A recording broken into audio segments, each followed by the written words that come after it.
పూర్తి వివరాలు చూసే ముందు మా ఛానల్ ని సబ్స్క్రైబ్ చేయడం మర్చిపోకండి. శ్రీ గురుభ్యో నమః. శ్రీ మహాసరస్వత్యై నమః. ఓం నమః శివాయ. నారాయణ శాస్త్రి ఆస్ట్రాలజీ ఛానల్ వీక్షిస్తున్నటువంటి ప్రేక్షక మహాశైలకు స్వాగతం, సుస్వాగతం. ఈరోజు మనము 2025వ సంవత్సరం జూన్ 7వ తేదీన సింహరాశిలో కుజకేతు గ్రహాల యొక్క కలయిక జరుగుతున్నది. కుజుడు మరియు కేతువు ఈ రెండు గ్రహాలు కూడా అత్యంత శక్తివంతమైనటువంటి గ్రహాలు. ఈ రెండు గ్రహాల యొక్క కలయికను పిశాచ యోగం అని కూడా అంటారు. ఇవి సింహరాశిలో జరుగుతున్నాయి. ఆల్రెడీ కుంభరాశిలో రాహువు కూడా ఉన్నాడు. అంటే కుజ కేతు గ్రహాల యొక్క కలయికతో పాటు కుజరాహు గ్రహాల వీక్షణం కూడా ఉంది. ఈ ప్రభావం వృషభ రాశి వారి మీద ఏ విధంగా ఉంటుంది? ఇది ఎప్పటి వరకు ఉంటుందంటే 2025 జూలై 28వ తేదీ వరకు, అంటే సుమారుగా 52 రోజుల పాటు ఈ కలయిక యొక్క ప్రభావం ఎక్కువగా ఉంటుంది. జనరల్గా ఈ సమయంలో ప్రపంచంలో ఉన్నటువంటి వివిధ దేశాల మధ్య యుద్ధ వాతావరణం నెలకొనటం, భారత్ మరియు పాకిస్తాన్ మధ్య కూడా మరలా భీభత్సమైనటువంటి భయానకమైనటువంటి పరిస్థితులు ఉత్పన్నమవటం అనేవి ఖచ్చితంగా జరిగి తీరుతాయి. ఇవి కాకుండా వైరస్ల యొక్క విజృంభణ కూడా విపరీతంగా ఉంటుంది. అవి దేశాలకు సంబంధించి. మరి వ్యక్తిగతంగా కనుక తీసుకుంటే వృషభ రాశి వారికి ఏ విధంగా ఉంటుందంటే, వృషభ రాశి వారికి ఎక్కడ ఏ స్థానంలో జరుగుతున్నాయి అంటే 4వ స్థానం. సింహరాశి 4వ స్థానం కాబట్టి 4వ స్థానంలో జరుగుతున్నాయి. ప్రధానంగా ఇక్కడ జరిగేటటువంటి గ్రహాల కలయిక ఏమిటంటే కుజుడు దేనికి సంకేతం అంటే శక్తికి, అంటే మనలో ఉన్నటువంటి శక్తికి ప్రధాన కారక గ్రహం ఏమిటంటే కుజుడు. అలానే మనలో ఉండేటటువంటి ఆత్మవిశ్వాసానికి ప్రధాన కారక గ్రహం కూడా కుజుడే. ఆత్మవిశ్వాసానికి, ధైర్యానికి, సహకారానికి, రక్షణ వ్యవస్థలకి, వీటన్నిటికీ కూడా సంబంధించినటువంటి కారక గ్రహం కుజుడు. అలానే మరి కేతువు కూడా ఉన్నాడు కాబట్టి కేతు అనేటటువంటి వాడు విరక్తికి, విచ్ఛిన్నతకు, ఆధ్యాత్మికపరమైనటువంటి భావానికి, అనేక రకాలైనటువంటి విఘ్నాలకు, చేసేటటువంటి పనుల్లో అస్పష్టతకు, ఇంకా అస్థిరత్వమైనటువంటి పనులకు, లేదా గత కర్మ యొక్క ఫలితాలకు, అంటే గతంలో మనం చేసినటువంటి కర్మల యొక్క ఫలితాలు, ఇవన్నీ కూడా మనకు కేతువు ఆధారంగా కలుగుతాయి. రాహువు ఏం చేస్తాడు? రాహువు యొక్క కారకత్వాలు ఏమిటంటే మాయ, అంటే మాయను క్రియేట్ చేస్తూ ఉంటాడు, దోపిడీలకు గురయ్యే విధంగా చేస్తూ ఉంటాడు, కొన్ని రకాలైనటువంటి అసాధారణమైన శక్తులు కూడా ఇస్తూ ఉంటాడు, రాజకీయ పరంగా మాయాజాలం కలుగుతూ ఉంటుంది, కొన్ని ఆకస్మికమైన అవకాశాలు కూడా వీరికి పొందుతూ ఉంటారు. 4వ స్థానం అనేటటువంటి దేనికి సంబంధించిన స్థానం అంటే 4వ స్థానాన్ని సుఖస్థానము, గృహస్థానము అంటాము. మాతృస్థానం కూడా.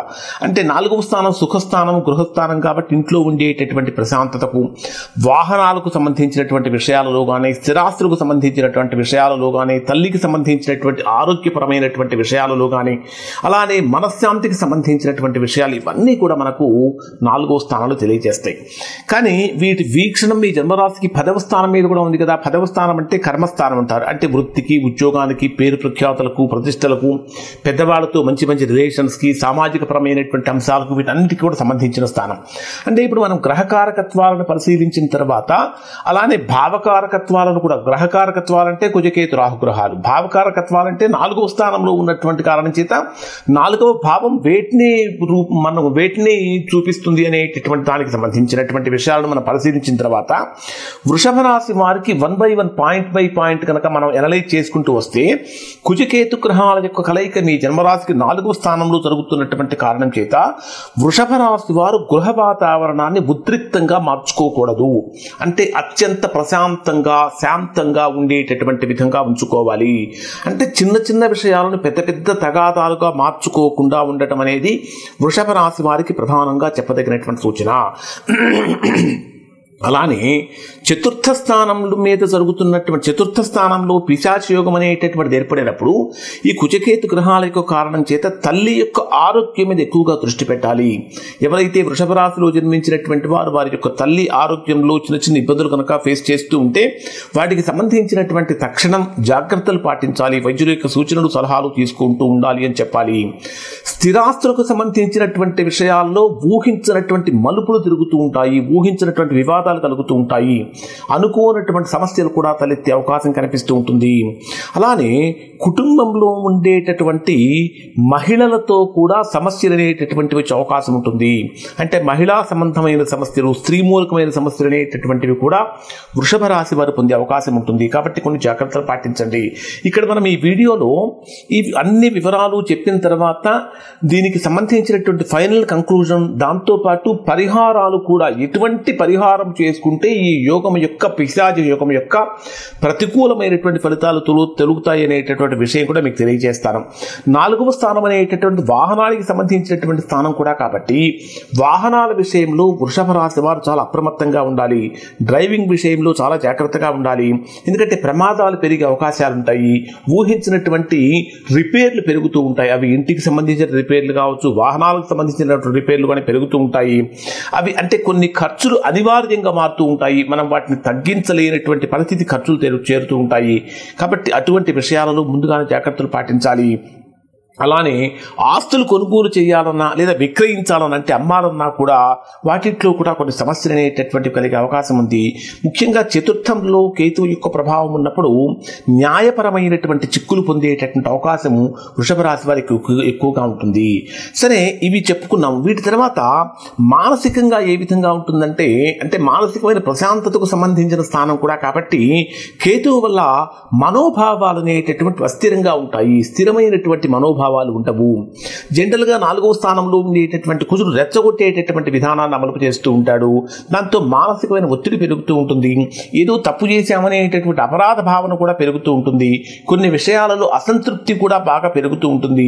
గతంలో చేసినటువంటి విషయాల గురించి పునరాలోచన చేసేటటువంటి విధంగా కూడా ఉంటుంది. అంటే గతంలో మనం ఏం పనులు చేశాము, అవి మంచి చేశామా, చెడు చేశామా, అలా చేయకుండా ఉండాల్సింది, ఇలా చేస్తే బాగుండేది అనేటటువంటి విషయాల మీద అంటే మరలా పునరాలోచన చేసేటటువంటి విధంగా ఉండే అవకాశం ఉంటుంది. ఈ సమయంలో ఖచ్చితంగా వృషభ రాశిలో జన్మించినటువంటి వారు ఖచ్చితంగా ధ్యానం చేయటం, మెడిటేషన్ చేయటం, ప్రాణాయామం చేయటం వలన కొంతవరకు ప్రశాంతతను పొందుతారు. ఈ కుజకేతు గ్రహాల యొక్క కలయిక ఇవి ఎక్కడున్నాయి? మీ వీక్షణం అనేటటువంటిది మీ జన్మరాశికి 10వ స్థానం మీద ఉంది. 10వ స్థానంలో ఆల్రెడీ రాహువు కూడా ఉన్నాడు కాబట్టి రాహు 10వ భావంలో ఉండటము, కుజ వీక్షణం కూడా ఉన్నటువంటి కారణం చేత మీరు వర్క్ చేసేటటువంటి వర్క్ ప్లేస్లో కొన్ని రకాలైనటువంటి మాయాజాలాలు పెరుగుతూ ఉంటాయి. అధికారులతో గందరగోళం కలిగించేటటువంటి పరిస్థితులు కానీ, విద్వేషాలు కానీ, లేదా పదవుల మార్పులు కానీ జరిగే అవకాశాలు ఉంటాయి. కొన్ని సందర్భాలలో వృషభ రాశి వారు చాలా గోప్యత పాటించాలి.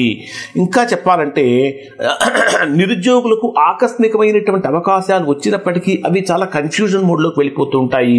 ఉద్యోగం చేసేటటువంటి వారికి, ఉద్యోగస్తులకు కూడా ఉద్యోగపరంగా ఏదో ఒక రకంగా గందరగోళ వాతావరణం ఏర్పడటం కానీ, అకస్మాత్తుగా ఉద్యోగుల్లోంచి బయటకు వచ్చేటటువంటి పరిస్థితులు కానీ కనిపిస్తూ ఉంటాయి. భాగస్వామ్య వ్యాపారాలు చేసేటటువంటి వారు కూడా కొన్ని ఇబ్బందులు కలుగుతూ ఉంటాయి. జనరల్గా ఉద్యోగం బాగుంటేనే అన్నీ బాగుంటాయి, వ్యాపారం బాగుంటే అన్నీ బాగుంటాయి. అంటే ఆర్థిక స్థితి ఏ విధంగా ఉంటుందంటే ఆకస్మికమైన ఖర్చులు పెరిగిపోవటం కానీ, ఇంటికి సంబంధించినటువంటి ఖర్చులు కానీ, వాహనాల రిపేర్లు కానీ, వైద్య ఖర్చులు కానీ, ఇవన్నీ కూడా ఇబ్బందులు కలుగుతూ ఉంటాయి. ఇంకా చెప్పాలంటే సైబర్ నేరాలకు, సైబర్ మోసాలకు ఎక్కువగా వీళ్ళు గురయ్యే అవకాశం ఉంటుంది. కాబట్టి జాగ్రత్తగా ఉండాలి. ఇవన్నీ ఉన్న ఆరోగ్యం ఏ విధంగా ఉంటుంది? కుజకేతు గ్రహాల యొక్క ప్రభావంతో ఈ 2 గ్రహాల యొక్క కలయిక కారణం చేత హృదయ సంబంధమైనటువంటి సమస్యలు కానీ, హై బ్లడ్ ప్రెషర్ కానీ, నిద్రలేమి కానీ, ఊపిరితిత్తులకు సంబంధించినటువంటి సమస్యలు కానీ కొంచెం ఎక్కువ అవుతూ ఉంటాయి. పాత ఆరోగ్య సమస్యలు కనుక ఏమైనా ఉంటే వాటి యొక్క తీవ్రత కొద్దిగా పెరుగుతూ ఉంటుంది. కాబట్టి కొంచెం వాటికి సంబంధించినటువంటి జాగ్రత్తలు కూడా పాటించాలి. ముఖ్యంగా ఈ రాశిలో జన్మించినటువంటి వారికి పరిహారాలు ఏమిటి, కంక్లూజన్ ఏమిటి అని కనుక తీసుకుంటే, ఫస్ట్ పరిహారాలు కనుక పరిశీలిస్తే కుజకేతు గ్రహాలు 4వ స్థానంలో జరుగుతున్నటువంటి కారణం చేత ప్రతి మంగళవారము ఖచ్చితంగా ఆంజనేయ స్వామి దర్శనం చేసుకోవటం, ఆంజనేయ స్వామికి తమలపాకులతో మాల తయారు చేసి 108 తమలపాకులతో మాలను తయారు చేసి ఆంజనేయ స్వామికి సమర్పించడం వలన ఇది కొంతవరకు దీని ప్రభావం తగ్గుతుంది. అలానే ఓం అం అంగారకాయ నమః అనేటటువంటి మంత్ర పారాయణం వలన కూడా చాలా మంచి ఫలితాన్ని పొందుతారు. అలానే కేతుగ్రహ శాంతి కోసము గణపతి ఆరాధన కానీ, నాగదేవతలకు అంటే పుట్టలో పాలు పోయటం లాంటివి చేయటం, శివారాధన చేయటం వలన కూడా మంచి ఫలితాలు పొందుతారు. ఇక ఉద్యోగపరమైన సమస్యలతో ఎవరైతే బాధపడుతున్నారో అటువంటి వారు నల్ల నువ్వులు, నల్ల వస్త్రాలు మొదలైనటువంటివి ఎవరికైనా దానంగా సమర్పించడం వలన కూడా కొంతవరకు మీకు ఫలితం అనేటటువంటిది కలుగుతుంది.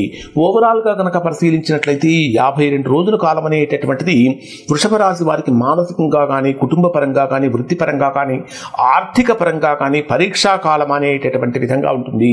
కాబట్టి శాంతియుతమైనటువంటి ప్రవర్తనతోటి, ఓర్పుతోటి, సానుకూలమైనటువంటి ఆలోచనలతోటి, దైవారాధనతోటి, తగిన పరిహారాల ద్వారా ప్రతికూలమైనటువంటి ఫలితాలను మనం తగ్గించుకోవచ్చు అని చెప్పాలి. ఇవి వృషభ రాశి వారికి సంబంధించినటువంటి ప్రత్యేకమైనటువంటి ఫలితాలు. శుభం.